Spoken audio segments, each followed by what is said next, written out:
Hello everyone.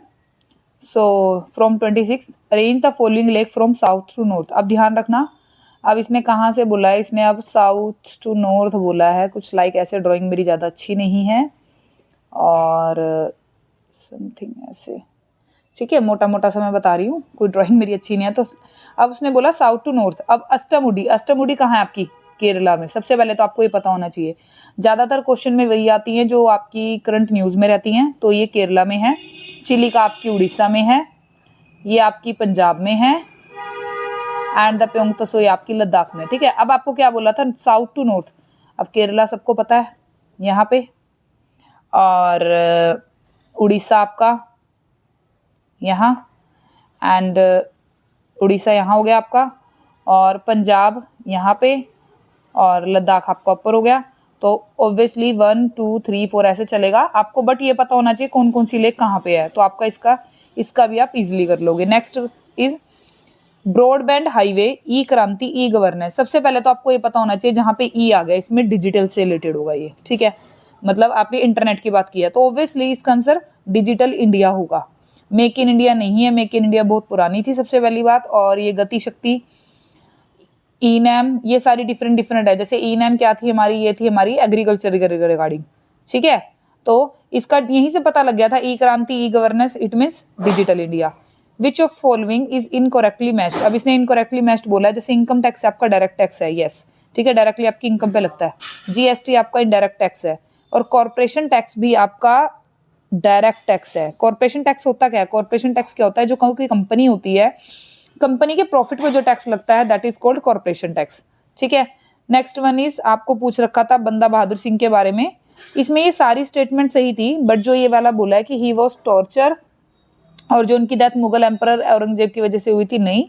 देखो, इनको पकड़ा गया था, दिल्ली लाया गया था, इनको टॉर्चर किया गया था मुगलों ने, बट औरंगजेब से नहीं हुई थी। ठीक है, इसमें यही एक डिफर था, ये आपको करना पड़ेगा। Which of the following event in ये देखो, फ्री, जिसने थोड़ा सा भी जिसको आइडिया होगा एसएसटी का, वो इजीली कर लेगा। देखो, आप इसने बोला रोवेल्ट, स्वदेशी movement, question number 30, following event of Indian freedom struggle. ये मैंने आपको पहले भी बताया था कि भाई थोड़ा सा भी आइडिया हो तो ये आपका क्वेश्चन हो जाएगा। सबसे पहले रिवोल्ट सत्याग्रह, ये किस लिए था? इसमें क्या था, एक काला कानून इसको कहा गया था। ये इसलिए था कि किसी भी पर्सन को बिना किसी मतलब कार्यवाही के 2 साल तक जेल में डाल सकते हैं। ठीक है, Swadeshi movement against the partition of Bengal, Swadeshi movement चलाया गया था।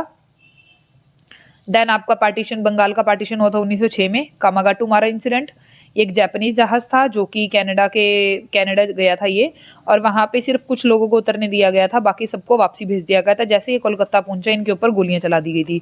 चंपारण सत्याग्रह, ये गांधी जी के उसमें हुआ था, और ये 1917 में हुआ था। तो रोवेल्ट 1919 में हुआ था, ये 1906 में हुआ था। कामागाटू मारा इंसिडेंट 1914 में हुआ था, ये 1917 में हुआ था। तो पहले कौन सा हुआ है? 1906 में partition of Bengal. 31st question, standard time allowed to complete the job 48 hours, जबकि वर्कर ने कितने में कंप्लीट कर लिया? 40 आवर्स में। और आपको टाइम रेट दे रखी है 15 रुपीज पर आवर, और आपको हल्से से निकालना है। ठीक है, तो इसमें सबसे पहले आपको ये पता होना चाहिए इसका फॉर्मूला क्या है। फॉर्मूला क्या है? जितने आवर्स आपने काम किया इनटू जो इसकी रेट है वो लोगे आप, प्लस 50% जो आपने टाइम सेव किया है। 50% किसका? टाइम सेव का, और इनटू जो आपको रेट गिवन है। ठीक है, ये देखो। ठीक है, तो अब सबसे पहले, अब कितने घंटे काम किया उसने? 40 घंटे काम किया। ठीक है, कितने आवर्स काम किया? 40 आवर्स। तो 40 इंटू 15, 40 इंटू 15, 600 तो आपका ये हो गया, प्लस 50% जितना टाइम सेव किया। कितना टाइम सेव किया? 48 आवर्स था किसी काम का, और यहाँ कितने में हो गया? 40 में, मतलब 8 घंटे उसने टाइम सेव किया, उसका 50% यानी कि 4। ठीक है, और रेट कितना है? 15, इट मीन्स 60 हो गया, प्लस 600, मतलब इसका आंसर क्या हो गया? 660। ठीक है, नेक्स्ट क्वेश्चन देखो।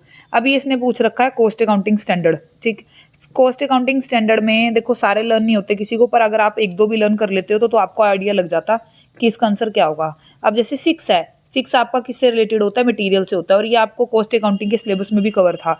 तो जो भी आप जब भी चैप्टर करोगे मटेरियल का, एक्सपेंसेस का, ओवरहेड का, तो उसमें उसके जो स्टैंडर्ड है वो साथ साथ लर्न कर लेना, ठीक है। 6 में क्या मटेरियल कॉस्ट है, मटेरियल कॉस्ट में कहते हैं डायरेक्ट मटेरियल, इनडायरेक्ट मटेरियल। उसके बाद आपको 3 बोल रखा है, 3 वाला किससे, ओवरहेड से रिलेटेड है आपका। इसमें ओवरहेड आते हैं, ओवरहेड में आपकी कॉस्ट आती है जो इनडायरेक्ट जितनी भी कॉस्ट होती है, ठीक है। उसके बाद जो आपको 7 दे रखा है वो एम्प्लॉय कॉस्ट से है और ये वाला आपका डायरेक्ट एक्सपेंसेस से है, ठीक है। 1 या 2 का भी आइडिया हो आप क्वेश्चन इजिली कर लोगे। नेक्स्ट देखो, which of the following branch of accounting deal with the settlement of dispute in legal matter. देखो जो आपको ये दे रखी है ना, financial accounting, cost accounting, management accounting, इसके अलावा टैक्स अकाउंटिंग, ये सारी इसकी ब्रांचेज आती है, ठीक है। तो फोरेंसिक अकाउंटिंग है जहां पे आप इसका डिसीजन लोगे। अब अगला बोला है नॉन करंट लाइबिलिटी। अब सबसे पहले तो आपको ये पता होना चाहिए नॉन करंट लाइबिलिटी होती क्या है। करंट लाइबिलिटी होती है जो विद इन 1 ईयर आपको पे करनी पड़ती है, ठीक है।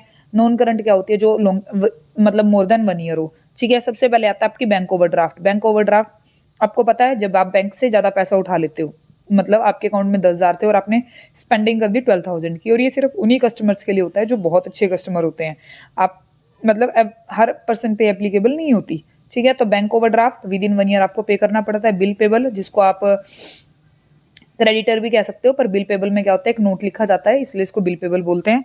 एंड जो आपका ये थर्ड वन है एडवांस कमीशन, आपको कमीशन रिसीव होगी। But secured loan, secured loan क्या होता है, जिसपे आपने कुछ गिरवी रख के पैसा वगैरह लिया हुआ होता है, ठीक है। तो सिक्योर्ड लोन होते हैं ये, इनके ऊपर मतलब अगर एक टाइम आप पेमेंट नहीं भी करते तो भी जो बैंक है या जो आपने किसी से भी उठा रखा जैसे डिबेंचर वगैरह, तो वहां से आप इजिली पेमेंट कर सकते हो, ठीक है। तो ये क्या है आपकी नॉन करंट लाइबिलिटी। नेक्स्ट देखो, depreciation method particular design to provide appropriate fund for the replacement. अच्छा, आपको कोई एसेट रिप्लेस करनी है, जैसे कोई नहीं है आपको रिप्लेसमेंट करनी है। सबसे पहले तो बी और डी ऑप्शन देखो, फिक्स इंस्टॉलमेंट मेथड और डिमिनिशिंग बैलेंस मेथड। ये दोनों मेथड क्या है, इसके मेथड ही आपने बहुत बार किए होंगे। डिमिनिशिंग को तो रिटर्न डाउन मेथड भी कहते हैं, ठीक है।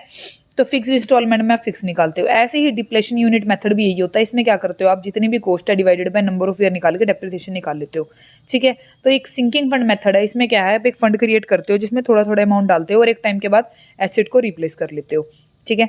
How is interest charge on drawing on the final account. अब देखो इसमें ना इंटरेस्ट चार्ज का पूछ रखा है। फर्स्ट ऑफ ऑल तो जो भी इंटरेस्ट मिलता है किसी भी पार्टनर को, देखो इसमें 2 तरह का होता है। ड्राइंग क्या होती है, जो पार्टनर निकालता है उसके ऊपर पार्टनर को क्या पे करना पड़ेगा, इंटरेस्ट। तो फर्स्ट ऑफ ऑल तो ये चार्ज नहीं होगा कोई भी P&L में से, ठीक है। इसको आप प्रॉफिट एंड लॉस एप्रोप्रिएशन में दिखाओगे एज एन इनकम। अच्छा, बैलेंस शीट में लाइबिलिटी की तरह इसको कभी नहीं लेते आप, ना ही इसको एसेट की तरह लोगे। 2 ऑप्शन तो आपके चले गए। अब ये क्या है, P&L में एप्रोप्रिएशन में उसने कहा इसको आप किसकी एप्रोप्रिएशन में आप इसमें चार्ज करोगे। चार्ज नहीं करते। चार्ज क्या होती है, जैसे इंटरेस्ट ऑन कैपिटल वगैरह, ये चार्ज होती हैं, ठीक है। तो इसका ऑप्शन क्या होगा, B. Next, when a partner retire from the partnership. कोई भी पार्टनर पार्टनरशिप से रिटायर हुआ है, ठीक है, तो जर्नल रिजर्व कहाँ जाएगा, all partner capital account, retiring partner, revaluation account और P&L। सबसे पहले तो आपको ये पता होना चाहिए कि जर्नल रिजर्व होता क्या है। जनरली एक रिजर्व बनाया जाता है, ठीक है, और जो कि पार्टनर्स में जाता है। तो प्रॉफिट एंड लॉस में तो ये जाएगा ही नहीं जाएगा, ठीक है, क्योंकि जब भी कोई पार्टनर रिटायर हो रहा है तो आप रिवैल्यूएशन बनाओगे और उसके बाद क्या बनाओगे उसका, उसके बाद आप पार्टनर्स कैपिटल अकाउंट बनाओगे, ठीक है। रिवैल्यूएशन अकाउंट में नहीं जाता क्योंकि एक तरह का रिजर्व है, ये पार्टनर्स में डिस्ट्रीब्यूट होगा। रिटायरिंग पार्टनर अकेला कभी भी नहीं लेके जाएगा। जो आपके पार्टनर हैं, जैसे क्या होता है, जैसे पहले रेशो थी आपकी 1:1:1, ठीक है, ये चला गया, सी चला गया, तो 1:1 रहेगी, ठीक है। तो ओल्ड पार्टनर्स में जाएगा ये, चाहे एडमिशन के टाइम हो चाहे रिटायरमेंट के टाइम हो, ध्यान रखना सिर्फ ओल्ड पार्टनर्स को मिलेगा ये, ठीक है। तो ऑल पार्टनर्स कैपिटल अकाउंट। और अगर आपका यही क्वेश्चन, अगर आपका अब रिटायर बोला है, अगर ये एडमिशन से रिलेटेड होता तो ये सिर्फ ओल्ड पार्टनर्स में जाता, ठीक है, ये ध्यान रखना। अगला देखो आपको क्या बोला है, KSM द 3 पार्टनर है, उनकी प्रॉफिट शेयरिंग रेशो 1:2:3 दे रखी है। और अब उन्होंने कहा है 3:2:1 रहेगी। गेनिंग और सेक्रीफाइस निकालनी है। मैंने आपको बताया था, देखो मैंने आपको वीडियो बना रखी है मैंने सेक्रीफाइस गेनिंग पे। जब भी सेक्रीफाइस रेशो होती है तो उसका मतलब होता है ओल्ड माइनस न्यू, ठीक है। तो आपकी ओल्ड रेशो थी जो, अब न्यू रेशो आ गई है कुछ, जैसे 3 पार्टनर थे, जैसे ये क्वेश्चन देखो, अब इसको हम कैसे निकाल लेंगे, 1/6, 2/6, 3/6 माइनस माइनस माइनस। तो अब इसमें क्या दे रखा है, अब ये रेशो निकालिए, 1/6, 2/6, 3/6 माइनस 3/6, इनका टोटल करके 2/6, 1/6, ठीक है। तो जब मैंने रेशो निकाल ली, ये लेस करके फाइंड आउट किया तो ये माइनस में चली गई। आप अब खुद देखो, एक आइडिया देखो, यहाँ 1/6 है, इट मीन्स उसका शेयर बहुत कम है। बट यहाँ पे क्या हो गया, 3/6, 1/2, मतलब 50% शेयर आ गया है, उसका शेयर बड़ा है, ठीक है। तो एक इसका 0 हो गया और इसका प्लस में चला गया, देखो तो इट मीन्स इसका तो कोई रोल ही नहीं है, ठीक है, जो आपका एस पार्टनर है इसका कोई रोल ही नहीं है, ठीक। तो एस ना सेक्रीफाइस कर रहा ना गेन कर रहा। अब आपके पास ये दो ऑप्शन हो गए, ठीक है, बट यहाँ पे क्या हो रहा है, इसका शेयर माइनस में आ गया, इट मीन्स वो गेन कर रहा है इस टाइम, तो इसका आंसर क्या है, बी है।